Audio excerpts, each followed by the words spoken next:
first attempt or second attempt, they can skip this small part. For the beginners, the paper has 8 questions. So in that, first and fifth question is compulsory. So there are 2 sets, 4 questions in each set. First and fifth is compulsory.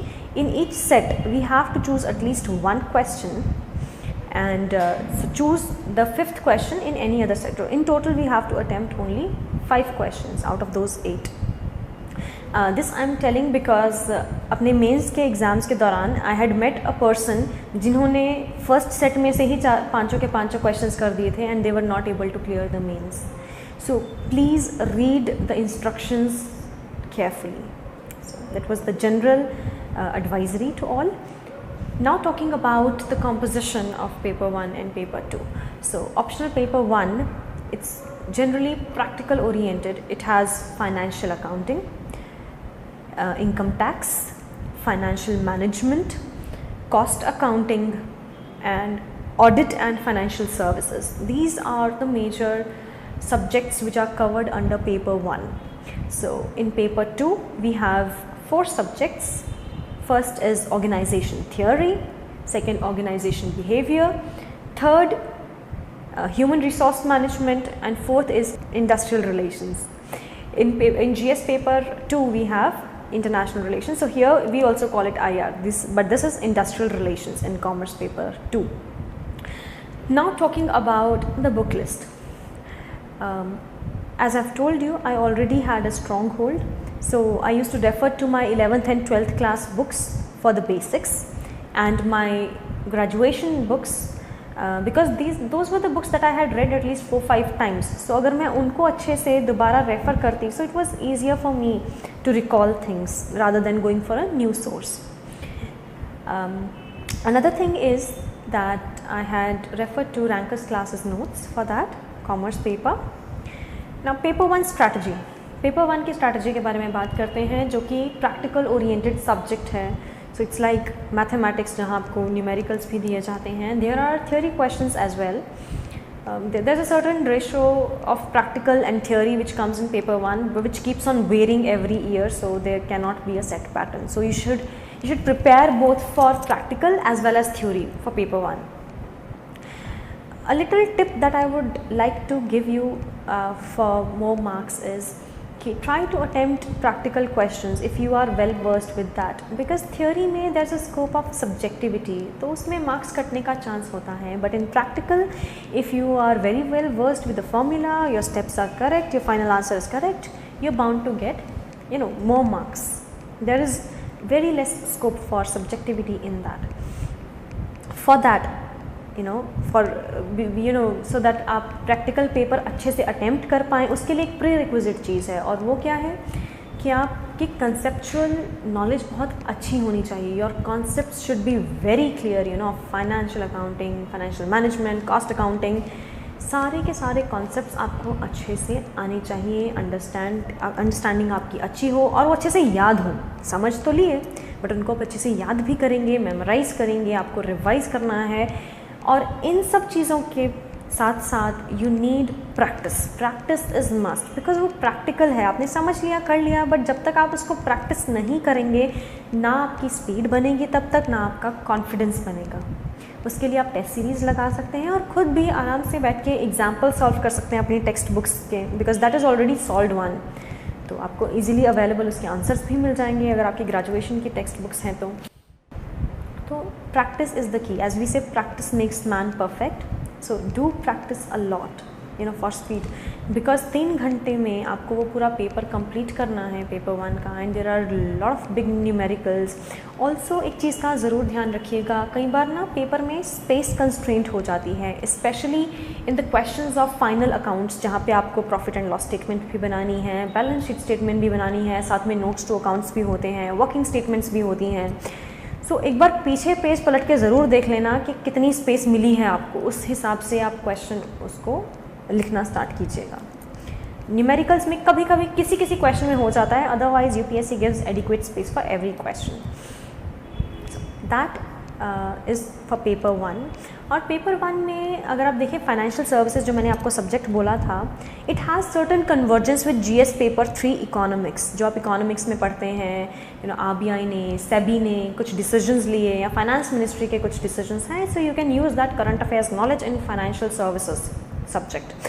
Also audit में भी आप कुछ चीज़ें use कर सकते हैं कि banking में जैसे एनपीएस राइज कर गए थे, वी हैव, तो आईसीएआई का न्यू इनिशिएटिव्स आ सकते हैं, national financial reporting authority setup हुई थी उसके बारे में आ सकता है, एनसीएलटी एनसीएलएटी के बारे में आ सकता है। So you should be well versed with all these. So there is certain convergence. Generally लोग कहते हैं कि कॉमर्स का कोई कन्वर्जेंस है ही नहीं करंट अफेयर्स के साथ या फिर जीएस के साथ। So these are certain areas जहाँ पे आपको कन्वर्जेंस मिलेगा। इवन इन इनकम टैक्स में budget is a very important document as far as income tax is concerned, because अच्छा, जब आप इनकम टैक्स का पेपर लिख रहे हैं as far as UPSC is concerned, तो आपको एक रेवेन्यू ऑफिसर के पॉइंट ऑफ व्यू से, गवर्नमेंट के पॉइंट ऑफ व्यू से भी वो क्वेश्चन अटेम्प्ट करना है। सो फॉर एग्जांपल अगर हाउस प्रॉपर्टी के क्वेश्चंस हैं, सेल्फ ऑक्यूपाइड हैं, या एग्जेम्पशंस की बात कर रहे हैं, वो डिडक्शंस की बात कर रहे हैं, एटीसी की बात कर रहे हैं, so you have to find the rationale behind that. वो ग्रेजुएशन वाला सोच नहीं चलेगा उसमें कि ग्रेजुएशन में आप सोचते थे कि ठीक है आपने कुछ पॉइंटर्स लिख दिए कि क्या क्या उस डिडक्शन में या एग्जेम्पशन में आ रहा है। Here you have to write rationale as well. That's the basic difference between your graduation answers and the answers that you write in civil services examination. So keep that in mind that here analysis of those facts matters a lot. अगर आपने balance sheet बनाई, आपने ratio analysis किया, cash flow बनाई, analysis would matter, तो analysis पे ज़रूर ध्यान दीजिएगा। So that was a broad strategy about paper 1। Now will come to paper 2। Paper 2 में जैसा कि मैंने बोला थियोरी है, एचआरएम है, OB, OT and IR, 4 subjects are there. तो उसमें हमारा करंट अफेयर्स के साथ काफ़ी कन्वर्जेंस बैठ जाता है, इकोनॉमिक्स के साथ कन्वर्जेंस आएगा। जैसे इंडस्ट्रियल रिलेशंस की हमने बात की, अब करंट अफेयर्स में आपने पढ़ा होगा there are 4 codes coming up, minimum wages का, सोशल सिक्योरिटी का, हेल्थ कंडीशंस का एंड इंडस्ट्रियल रिलेशंस का। So there is a convergence of current affairs with industrial relations. Also even HRM, अगर आप जैसे न्यूज़पेपर्स पढ़ रहे हैं उसमें आता है कि बिग कॉर्पोरेट्स उन्होंने कुछ पॉलिसी चेंज की है, या फाइनेंस मिनिस्ट्री ने कोई policy, ministry of corporate affairs ने न्यू पॉलिसी लाई है। So even government recruitment, even PSUs को आप स्टडी कर सकते हैं, उनकी केस स्टडीज़ की, उनकी गुड एग्जाम्पल्स आप you can always quote. It's always welcome that you quote certain examples and case studies. So वो करेंगे, that would enrich your answer. Also since ये theories हैं in OB and OT, you'll find leadership theories, motivation theories, so you should be well versed with those theories. आपको उनके positives, negatives, उनका evolution सारा पता होना चाहिए, उसका criticism, और फिर a balanced view overall for that theory. And end your question with a way forward, with a conclusion, with a balanced view, something that can take that answer, take that theory forward. So that would be a broad holistic view of answer writing as far as paper 2 is concerned. So in this video I had discussed why I had taken commerce and accountancy. Second was the paper pattern. Third was the syllabus of the paper. Fourth was the book list, and fifth was the strategy of attempting that paper. Hope that this video helps you. Thanks a lot. नमस्कार, मेरा नाम विशाखा जैन है। Civil सेवा परीक्षा 2019 में मैंने 101 rank हासिल किया है। सबसे पहले तो मुझे ये बताना है कि अगर आप ये ऑप्शन चूज़ कर रहे हैं तो इट्स वेरी इंपॉर्टेंट कि आप प्रीवियस ईयर पेपर्स देखें, क्योंकि इससे हमें ये पता चलेगा कि एग्ज़ाम की रिक्वायरमेंट क्या है। फॉर एग्जांपल आज मैं सीए प्रोफेशन से हूँ, तो सीए फाइनल में जो क्वेश्चन पेपर आते थे, आईपीसीसी में जो पेपर आते थे, वो बहुत ही डिफ़िकल्ट होते थे, पर यूपीएससी के सवाल इतने डिफ़िकल्ट नहीं होते। तो इसीलिए क्योंकि सिलेबस बहुत वास्ट है और हम हर चीज़ डेप्थ में नहीं कवर कर सकते, इसीलिए ये इम्पॉर्टेंट है कि हम एक बार क्वेश्चन पेपर देखें, सिलेबस के समक्ष उसको रख कर समझ में आए हमें कि कौन से सिलेबस के कौन से पॉइंटर को कितने डीपली हमें पढ़ना है, कितने अच्छे से उसको अंडरस्टैंड करना है और किसके वेटेज ज़्यादा है। सेकेंडली मैं ये कहना चाहूँगी कि जब आप प्रेपरेशन कर रहे हैं और जब आपको समझ में आ गया कि किस चीज़ में मुझे कितना टाइम इन्वेस्ट करना है और कितने डीपली पढ़ना है, उसके बाद अपने रिसोर्सेज को फाइनलाइज करें and please stick to your resources. मैंने जो रिसोर्सेज रेफ़र किए मैं वो आपके साथ शेयर करूँगी। सबसे पहले तो पेपर 1 पेपर 1 में मैंने अकाउंट्स के लिए रेफ़र किया था बीके गोयल की बुक, जो कि दिल्ली यूनिवर्सिटी की बुक है ग्रेजुएशन लेवल की, और मैंने थ्योरी और प्रैक्टिकल दोनों उसी बुक से किया। लेकिन यहाँ पे हमें ये याद रखना है कि हमें सिलेबस के पॉइंटर्स को स्टिक टू करना है और बुक के सारे चैप्टर्स को पढ़ने की ज़रूरत नहीं है। जितना यूपीएससी के सिलेबस में है हमें उतना ही पढ़ना है। सेकेंडली, अगर आप पेपर्स देखेंगे प्रीवियस ईयर के, तो अकाउंट्स में जो थियोरी के क्वेश्चंस आते हैं वो जनरली अकाउंटिंग स्टैंडर्ड से आते हैं। तो एक बार अगर आपने कंसेप्चुअल अंडरस्टैंडिंग कर ली अकाउंट्स के सारे टॉपिक्स की, उसके बाद जब आप रिवाइज कर रहे हैं तो स्पेशल अटेंशन आप अकाउंटिंग स्टैंडर्ड्स को दें। साथ ही उसके 2-3 आंसर ज़रूर लिख के जाएँ या दिमाग में सोच कर जाएँ कि मुझे आंसर्स कैसे अटेम्प्ट करना है। फॉर एग्जाम्पल, मैंने ये सोच लिया था कि मैं जब अकाउंटिंग स्टैंडर्ड्स के आंसर अटेम्प्ट करूँगी तो मैं ये अप्रोच रखूँगी कि सबसे पहले ऑब्जेक्टिव क्या है अकाउंटिंग स्टैंडर्ड का, फिर उसके बाद उसकी एप्लीकेबिलिटी क्या है, फिर मेजरमेंट एंड रिकॉग्निशन प्रिंसिपल क्या है, एंड इवेंचुअली उसका प्रेजेंटेशन और डिस्क्लोजर कैसा होना चाहिए हमारे फाइनेंशियल स्टेटमेंट्स में। तो इस तरह से आप हर टॉपिक के लिए सोच लें कि मुझे किस तरह से इसका आंसर राइटिंग करना है। सेकेंड हमारा आ जाएगा कॉस्टिंग। मैंने कॉस्टिंग के जो थ्योरी के नोट्स बनाए थे वो मैंने बनाए थे अपने सीए फाइनल की बुक से, लेकिन आप रैंकर्स एक कोचिंग क्लास है, आप उसकी बुक भी रेफ़र कर सकते हैं, उनके नोट्स भी अच्छे हैं। थर्ड हमारा हो गया ऑडिट। ऑडिट से 10 से 20 मार्क के सवाल आते हैं, बहुत ज़्यादा सवाल नहीं आते। तो एक छोटी सी बुकलेट देते हैं रैंकर्स वाले, खाली आप उतना ही पढ़ के जाएँ, वो काफ़ी होगा। फिर आपका आएगा direct tax and indirect tax. Direct tax जिनका सीए बैकग्राउंड है उन्होंने बहुत डेप्थ में पढ़ा है डायरेक्ट टैक्स, लेकिन उसकी आवश्यकता नहीं है इस एग्ज़ाम में। इस एग्ज़ाम में सैलरीज, इनकम फ्रॉम सैलरी बहुत इंपॉर्टेंट है, डिडक्शंस बहुत इंपॉर्टेंट है और थ्योरी बहुत इंपॉर्टेंट है। तो रैंकर्स ने काफ़ी अच्छी तरह से एकदम संक्षिप्त में उनके नोट्स बने हुए हैं। तो आई वुड रिकमेंड कि आप उनके नोट्स और उनके ही क्वेश्चंस जो उन्होंने दिए हुए हैं प्रैक्टिकल, उन्हीं को प्रैक्टिस करें और बार बार प्रैक्टिस करें, तो उससे आपको होल्ड आ जाएगा डायरेक्ट टैक्स पे। इनडायरेक्ट टैक्स पे लगभग क्वेश्चंस नहीं आते, फिर भी अगर आपको एक बार पढ़ना है तो रैंकर्स के ही नोट्स आते हैं 10 पेजेस के, उससे ज़्यादा की आवश्यकता नहीं है। पेपर 1 में जो एक सेक्शन बी है, that is financial management and financial services, तो उसके भी लगभग 150 मार्क के क्वेश्चंस आते हैं। तो इसीलिए बहुत ज़रूरी है कि हम उसको काफ़ी डिटेल में करें, काफ़ी डेप्थ में उसको पढ़ाई करें। मैंने जो बुक रेफ़र की थी वो थी डॉक्टर आरपी रुस्तगी की, जो टैक्समैन पब्लिकेशन इशू करता है, और वो काफ़ी बेसिक से शुरू होती है वो बुक, और काफ़ी इलस्ट्रेशंस दिए हुए हैं उसमें, जिससे समझने में आसानी होती है। तो आई वुड सजेस्ट कि आप एफएम के लिए वो बुक रेफ़र करें। Financial services and financial institutions एक ऐसा टॉपिक है जो बहुत स्कैटर्ड है, उसमें आरबीआई भी है, सेबी भी है, शेयर मार्केट भी है, कैपिटल मार्केट भी है। तो आपको अगर उसकी पढ़ाई के लिए आई वुड सजेस्ट कि एक बार बेसिक ओवरव्यू के लिए आप एक बार रैंकर्स के नोट्स रेफ़र करें, और उसके बाद जिस टॉपिक पे आपको कॉन्फिडेंस नहीं है उसके लिए आप इंटरनेट पे रिसर्च करें। इससे आपको इवेंचुअली एक छोटा सा रीडिंग मटेरियल मिल जाएगा, जिससे आप लगभग 50 मार्क के जो सवाल आएंगे थ्योरी के, आप वो अटेम्प्ट कर पाएंगे। लेकिन ये आप इंटरनेट रिसर्च वाला पार्ट आप एंड के लिए रखें, उसको प्रायोरिटाइज ना करें, क्योंकि उसमें बहुत टाइम जा सकता है। तो पहले एक बार जो आपका स्टैटिक पोर्शन है, जैसे कि एफएम हो गया, अकाउंट्स हो गया, सेक्शन ए वाला पार्ट, वो सबको आप अच्छे से कवर कर लें।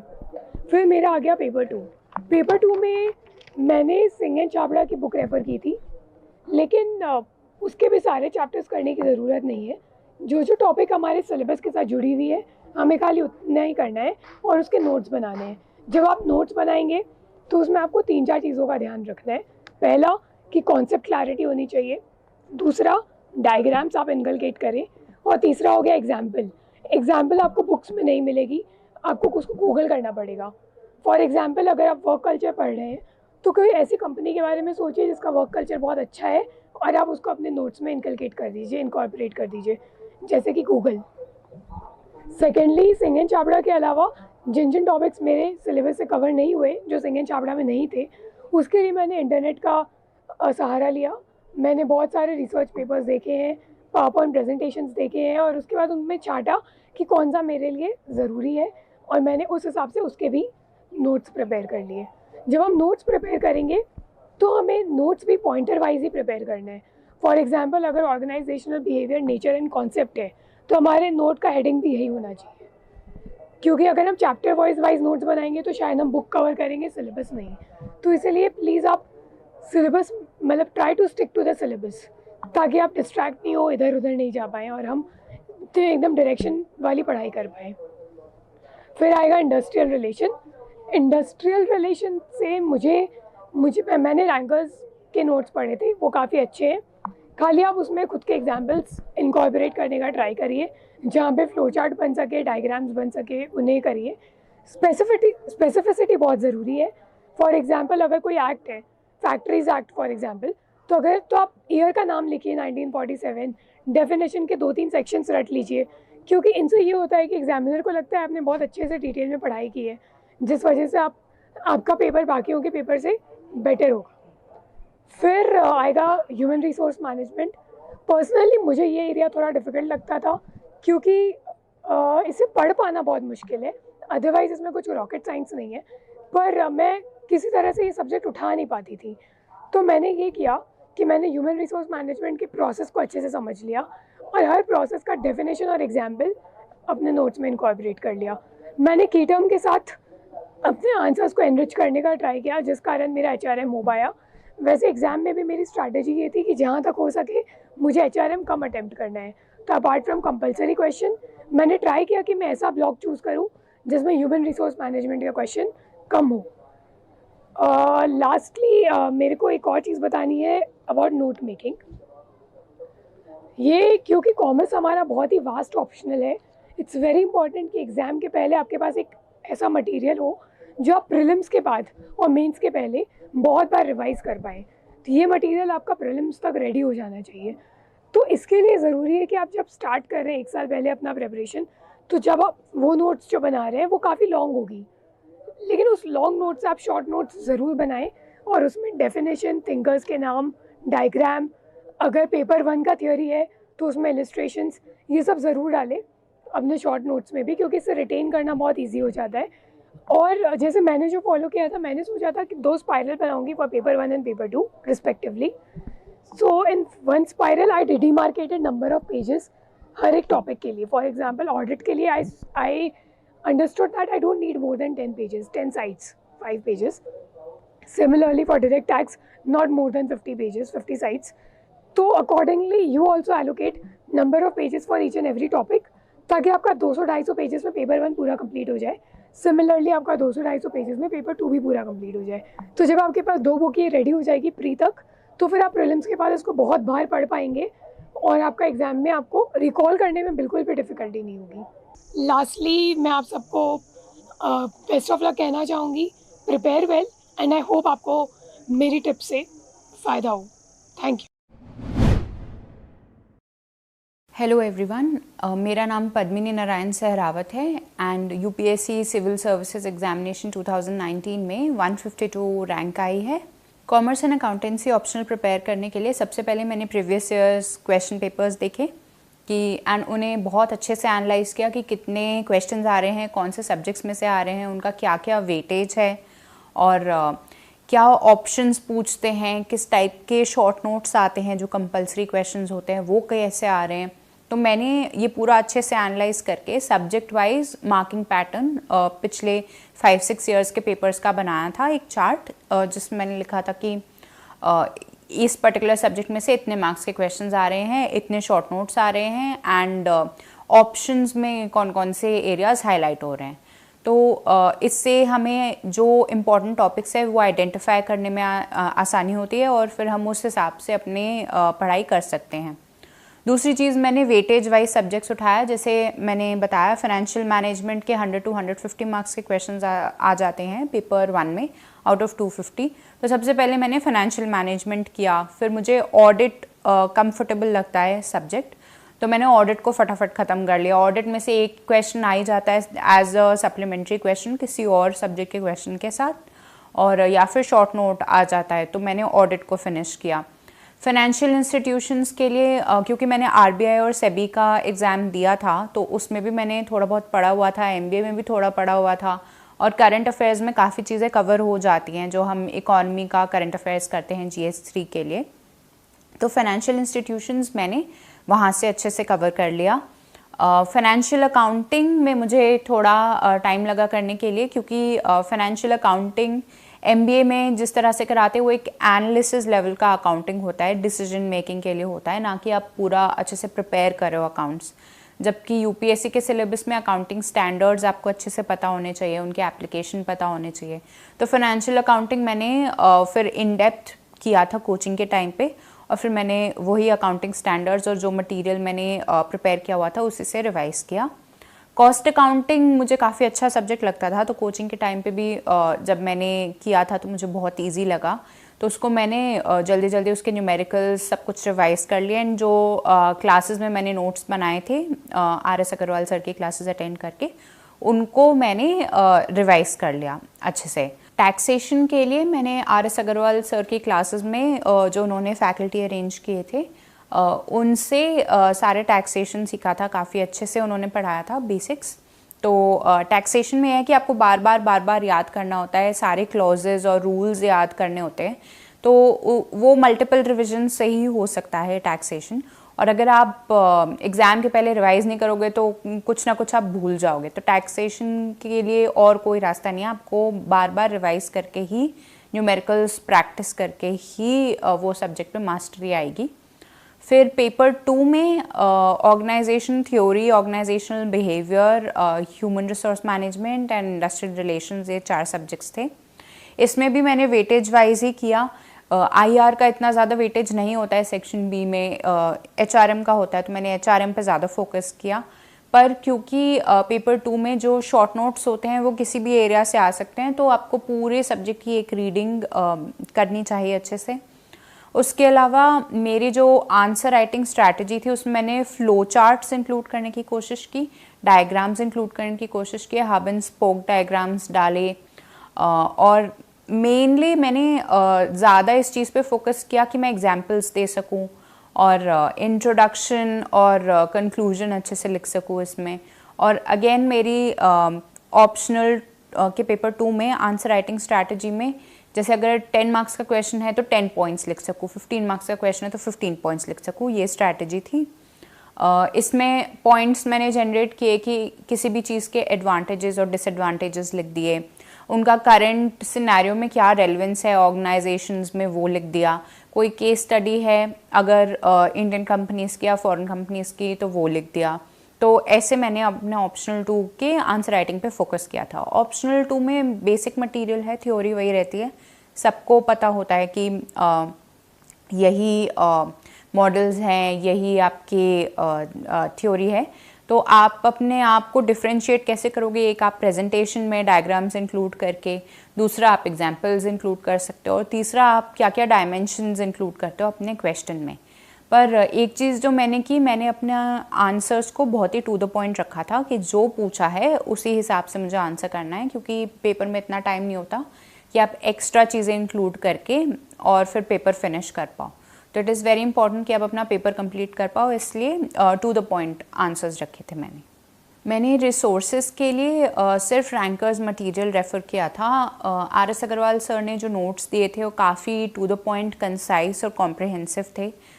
उनके नोट्स में एक स्पेशल चीज़ ये रहती है कि इम्पॉर्टेंट टॉपिक्स को ट्रिपल टिक मार्क करते हैं, उससे कम इम्पॉर्टेंट को डबल टिक मार्क, जो ऐसे नॉर्मल टॉपिक्स होते हैं उन्हें सिंगल टिक मार्क करते हैं। तो आप उसको देखते हुए अच्छे से रिवाइज भी कर सकते हो।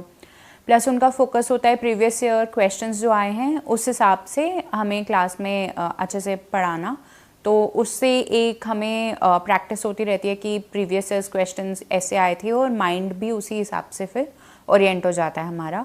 तो रैंकर्स मटेरियल मैंने सिर्फ प्रेफर किया था। प्लस मैं वर्किंग प्रोफेशनल थी उस टाइम पे, तो मेरे पास इतना टाइम नहीं था कि मैं एक्स्ट्रा बुक्स को रेफ़र कर सकूं। पर कुछ टॉपिक्स के लिए मैंने, जैसे ऑप्शनल पेपर 1 है तो उसमें कुछ न्यूमेरिकल्स जो मुझे नहीं समझ में आते थे उसके लिए मैंने CA का मटेरियल रेफ़र किया था। जो बेसिक CA का मटेरियल होता है वो ऑनलाइन अवेलेबल होता है, तो ताकि मुझे बेसिक्स जो है अकाउंटिंग के, जो कि BCom ऑनर्स में या फिर CA में सिखाते हैं, वो मुझे आराम से आ सकें। तो मटेरियल के लिए सिर्फ rankers notes, previous years question papers, और करंट अफेयर्स के लिए हिंदू में आता था एक बिजनेस अपॉर्चुनिटीज़ का पेज आता है, उसके अंदर अच्छे अच्छे कोटेशंस होते हैं, बिजनेस ओरिएंटेड कोटेशंस होते हैं, कुछ केस स्टडीज़ होती हैं, तो वहाँ से थोड़ा बहुत देख लिया था करंट अफेयर्स। बस इतना मेरा रिसोर्स बेस था। All the best. Hello everyone, my name is Shreyansh Surana. I secured rank 269 in this CSE 2020 examination. In my case, I had CA, that is Chartered Accountancy, as my background. तो ऐसा होता है कि chartered accountancy में काफ़ी सारे subjects commerce and accountancy के same होते हैं। तो मुझे बहुत ज़्यादा इसमें एफर्ट्स नहीं लगा था क्योंकि सब्जेक्ट्स कॉमन थे और प्रैक्टिकल स्ट्रॉन्ग था काफ़ी, तो बहुत ज़्यादा एफर्ट्स नहीं लगा। But I will tell you how to go about it. Since the syllabus of if you are already a chartered accountant और यू हैव स्टडीड BCom और some other commerce background, then आपने पहले से काफ़ी कुछ पढ़ रखा होगा, बट हमें यहाँ पे स्ट्रीमलाइंड स्टडीज़ चाहिए। मैं ऐसा इसलिए बोल रहा हूँ क्योंकि हमारे पास ऑप्शनल पढ़ने के साथ साथ GS के भी बहुत सारे सब्जेक्ट्स हैं।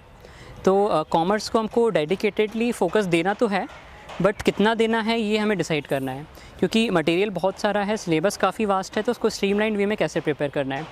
तो अगर पेपर 1 की जहाँ तक की बात है तो आप किसी भी एक सोर्स को उठा लीजिए।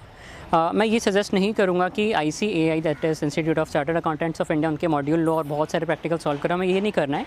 The best approach is to pick up the previous year papers. आप पास्ट ईयर के पेपर्स उठाइए, उसको एनालाइज़ करिए कि किस पोर्शन से क्वेश्चंस आ रहे हैं, और उसमें ये भी देखिए कि प्रैक्टिकल कहाँ से आ रहा है, थ्योरी कहाँ से आ रही है। क्योंकि अराउंड 10 से 12 क्वेश्चंस होते हैं जो शॉर्ट नोट बेस्ड होते हैं, जो बहुत इजीली सॉल्व हो जाते हैं और बहुत मार्क्स फैचिंग चीज़ें हैं वो चीज़। तो आप देख लीजिए कि प्रैक्टिकल्स कौन से सब्जेक्ट से आ रहे हैं, कौन से चैप्टर से आ रहे हैं, और थ्योरी कौन से सब्जेक्ट से आ रही है, कौन से टॉपिक से आ रही है। तो इससे 2 फ़ायदे होंगे। एक तो ये कि आपके जो प्रिपरेशन है वो डेविएट नहीं होगी कि किस वे में पढ़ना है, किस डायरेक्शन में पढ़ना है। दूसरा ये कि आप सिर्फ रिलेवेंट चीज़ें पढ़ेंगे। तो एक और चीज़ बता देता हूँ मैं प्रैक्टिकल्स के केस में, कि हमारी कई बार आदत होती है कि जो प्रैक्टिकल्स में हम जैसे लेजर्स बना रहे हैं, जनरल बना रहे हैं, तो फटाफट पेन से लाइन खींचे, या मैनी टाइम्स हम इवन लाइन भी नहीं खींचते, फटाफट से चालू कर देते हैं। But here in the UPSC examination, if you will draw the proper formats with all the particulars, amount, rupees and all, so it gives you a completeness in the answers. तो चेक करने वाले को भी अच्छा लगेगा, क्योंकि it's all about the competition ना, कि बहुत सारे लोग पेपर दिख रहे हैं और हमारी कॉपी सबसे अलग होनी चाहिए और सबसे कंप्लीट होनी चाहिए। तो प्रैक्टिकल्स में आई वुड सजेस्ट कि आप प्रैक्टिस करिए, टेबल बना के, प्रॉपर फॉर्मेट बना के सॉल्व करने की चीज़ों को। उसके अलावा प्रैक्टिकल्स में मैं एक और चीज़ आपको बोलूँगा कि आप प्रीवियस ईयर के सारे क्वेश्चन सॉल्व करके देखिए, क्योंकि कहीं ना कहीं आप ऐसा पाएंगे कि क्वेश्चंस रिपीट हो रहे हैं कई बार। तो हो सकता है आपने कुछ क्वेश्चन ऑलरेडी कर रखा, उसी में से आ गया हो, तो बहुत हेल्प हो जाती है इस केस में एग्ज़ाम में। The second thing is about the time management, क्योंकि प्रैक्टिकल्स ऐसा है जहाँ पे हो सकता है आपने पूरा क्वेश्चन सॉल्व किया है, बैलेंस शीट बनाई, बट आपको रियलाइज़ हो रहा है कि बैलेंस शीट मैच नहीं हो रही है।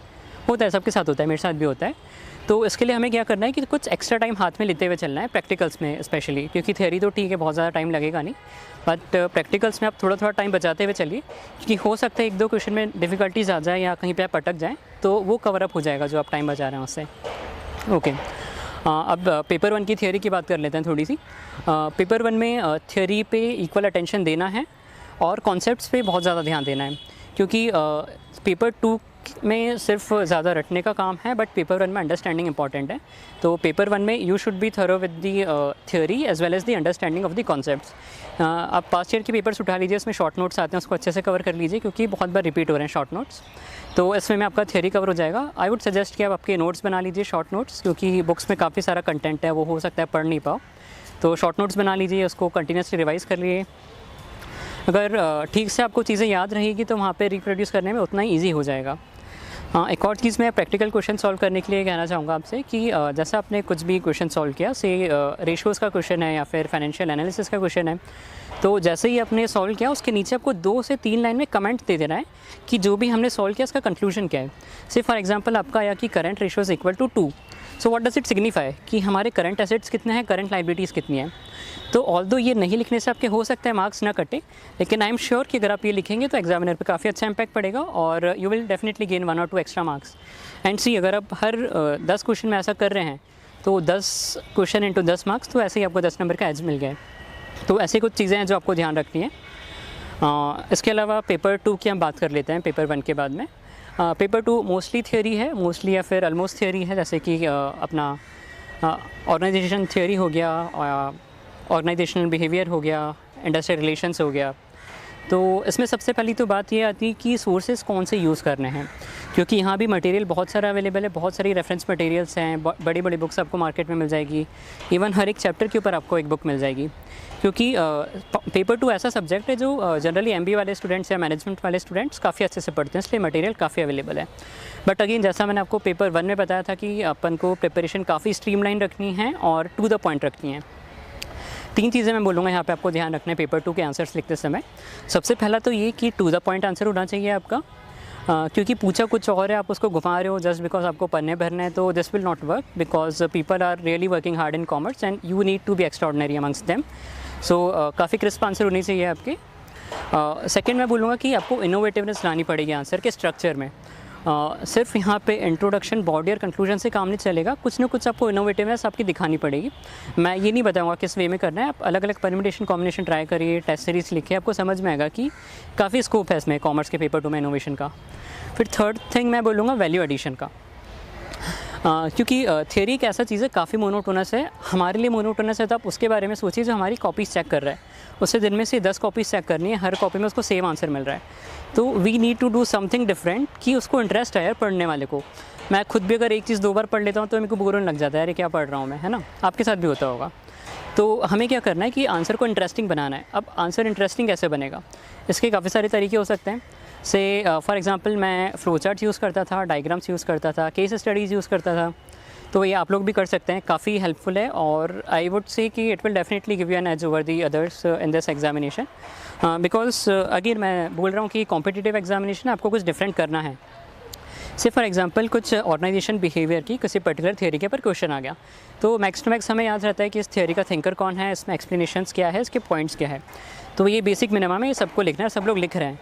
तो ये 2 से 3 नंबर जो हमें एक्स्ट्रा चाहिए उसके लिए क्या करना होगा, अपने थियोरी लिख दिए, उसके पॉइंट्स लिख दिए, बट अभी भी उसमें इनोवेशन का स्कोप है। कैसे, से फॉर एग्जांपल आपको स्टाफिंग के ऊपर आंसर लिख रहे हैं, तो छोटे से फ्लो चार्ट में विद इन 1 मिनट आपको एक फ्लो चार्ट बना देना कि स्टाफिंग की प्रोसेस क्या है, या फिर उसमें कुछ पर्टिकुलर आप थियोरी एक्सप्लेन कर रहे हैं, मॉडल एक्सप्लेन कर रहे हैं, तो उसको फ्लो चार्ट की मदद से एक्सप्लेन कीजिए। फिर इसके बाद एक बात आती है एग्जाम्पल्स और केस स्टडीज़ की। से फॉर एग्जांपल अगर मर्जर एंड एक्विजिशन पे क्वेश्चन आ रहा है, तो ये कैनॉट राइट देयर कि हीरो होंडा का एग्जांपल या फिर टाटा या जगवार का example, although they are definitely correct, but why I am saying कि आपको वो सब नहीं लिखना है। क्यों? क्योंकि यहाँ पे डेली बेसिस पे मर्जर हो रहे हैं, डेली बेसिस पे एक्विजिशन हो रहे हैं, बायजूस का हो रहा है, आकाश का हो रहा है, अलग अलग एग्जांपल्स हैं हमारे सामने। तो अगर आप वही मोनोटोनस चीज़ें लिखेंगे तो हो सकता है उतनी अट्रैक्टिव ना लगे, बट अगर आप अपने करंट सराउंडिंग्स को लेकर के एग्जाम्पल लिख रहे हैं तो it will make an different impact. Examiner को लगेगा हाँ यार ये बंदा अवेयर है, इसके नॉलेज की डेप्थ नॉलेज है, and he sees the thing in a different way. तो आपको ये कुछ छोटे छोटे इनोवेशन से ये करनी है। प्लस इसके अलावा थियोरी वाले पेपर में एक होता है टाइम मैनेजमेंट वाला चीज़। तो लेट मी टेल यू कि commerce and accountancy is a paper जिसमें बहुत ज़्यादा टाइम नहीं लगेगा आप अगर प्रॉपरली इसको स्ट्रेटेजिक वे में सॉल्व करेंगे तो, क्योंकि इसमें हमें नंबर ऑफ़ क्वेश्चंस लिमिटेड पता है कितने आने वाले हैं, किसमें कितना लिखना है, काफ़ी स्टैटिक चीज़ें हैं ये ना। तो अगर आप 1 पेपर 2 पेपर 3 पेपर भी लगा लेते हैं तो आपको एक आइडिया लग जाएगा कि कितने टाइम में कौन सा क्वेश्चन ख़त्म हो जाना चाहिए और कितने टाइम पे कौन सा आंसर कंप्लीट हो जाना चाहिए। तो इस वे में आप 1-2 पेपर लिख लिए और टाइम डिसाइड कर लीजिए कि इतने टाइम में इतना हमको ख़त्म करना है। तो ये तो बात हो गई पेपर 2 की। इसके अलावा अगर मेरे को कुछ आगे याद आता है तो मैं ऐड करते जाऊँगा। और फिर अब हम चलते हैं अपने थर्ड पार्ट पे, जो कि जनरल स्ट्रेटजी की पेपर को कैसे अप्रोच करना है। मेन इशू मैंने कई लोगों से सुना है, कुछ लोगों ने डिस्कस भी किया है कि कॉमर्स एंड अकाउंटेंसी का पेपर ख़त्म नहीं हो रहा है। इट्स नेक्स्ट टू इम्पॉसिबल, हम 1-2 क्वेश्चन छोड़ के आ रहे हैं। क्वेश्चन छोड़ना नहीं है हमको, बिल्कुल क्वेश्चन नहीं छोड़ना है, क्योंकि एक भी क्वेश्चन हमारा छूटा तो आप समझ लीजिए कि आप रेस में बाहर तो नहीं बोलूँगा बट काफ़ी पीछे हो चुके हैं। तो पेपर कंप्लीट करना is a must, specially the optional का पेपर। ऑप्शनल का paper is a deciding factor and the most important paper in the mains examination. GS आपको श्योरली मार्क्स देगा, बट अगर आप टॉपर्स की या किसी की भी मार्कशीट देखेंगे तो बहुत ज़्यादा वेरिएशन देखने को नहीं मिलेगा आपको उसमें। But optional is a thing जो आपको एज देगा बाकी लोगों के कंपेयर में। और प्लस एक और बेनिफिट आपके पास ये है कि most of the people have their background as a commerce, तो बहुत ज़्यादा एफर्ट्स डालने की ज़रूरत नहीं है आपको, सिर्फ इंक्रीमेंटल एफर्ट्स चाहिए। और इंक्रीमेंटल भी मैं इसीलिए बोल रहा हूँ क्योंकि आपको थोड़ी सी क्रिएटिविटी चाहिए और आंसर लिखने का तरीका सीखना है। नॉलेज आपके पास है, नो डाउट आपके पास नॉलेज है, आपको सिर्फ उसको प्रेजेंट करने का तरीका सीखना है, ठीक है। अच्छा, मैं स्ट्रेटजी डिस्कस कर रहा था कि एक पेपर में 8 क्वेश्चन होते हैं हमारे पास, ठीक है। उसमें से 8 में से हमें 5 क्वेश्चन सॉल्व करने होते हैं। और उन 5 में से भी 2 क्वेश्चन होते हैं वो कंपलसरी नेचर के होते हैं, और ये जो 8 क्वेश्चन हैं वो डिवाइडेड होते हैं 2 पार्ट्स में। So I think this was all for our today's session. Okay, bye bye, good luck, all the best. My name is Priyank Kishore. I secured rank 274 in UPSC Civil Services Exam 2018. I also appeared in Civil Services Mains 2019 exam. तो financial management portion के बारे में अगर हम बात करें commerce paper 1 के section B का जो आता है, इसमें financial markets and institutions FMI वाला जो पोर्शन था वो उससे काफ़ी ज़्यादा क्वेश्चंस थे। आई वुड से at least 80-100 marks of the paper was from FMI paper, which is easy because this is the only portion of the commerce syllabus जहाँ की GS का overlap है। तो जो भी questions FMI से थे वो काफ़ी easy थे, functions of commercial banks के questions थे और NBFC पे question था। तो I would say section B काफ़ी easy थी। और section A भी अगर हम बात करें, जो 10 मार्कर्स जो compulsory 10 मार्कर्स होते हैं, उसमें कोई भी ऐसा question नहीं था जो कि एस्पिरेंट्स को पता नहीं था। कोई भी एस्पिरेंट अगर कॉमर्स की अच्छी तैयारी कर रहा है तो सारे के सारे 10 मार्कर्स डुएबल थे। और न्यूमेरिकल्स भी जो भी पूछे गए थे, चाहे वो कैश फ्लो स्टेटमेंट का हो या ग्रॉस टोटल इनकम का हो या कि कॉस्ट अकाउंटिंग का क्वेश्चन हो, सारे के सारे क्वेश्चंस काफ़ी इजी थे न्यूमेरिकल्स, और थ्योरी भी काफ़ी इजी था। तो ऑन द होल मैं कहूँगा कि ऑप्शनल पेपर 1 ना तो काफ़ी लेंदी था और ना ही काफ़ी डिफ़िकल्ट था। इसमें एस्पिरेंट्स, फ्यूचर एस्पिरेंट्स के लिए एडवाइस होगा कि वो रैंकर्स के जितने भी नोट्स हैं, जो कि कॉमर्स ऑप्शनल के लिए अब एक बाइबल जैसा हो गया है, उसको अच्छे से अगर थरोली कवर टू कवर पढ़ रहे हैं तो उसके बाहर जाने की अब ज़्यादा ज़रूरत नहीं है।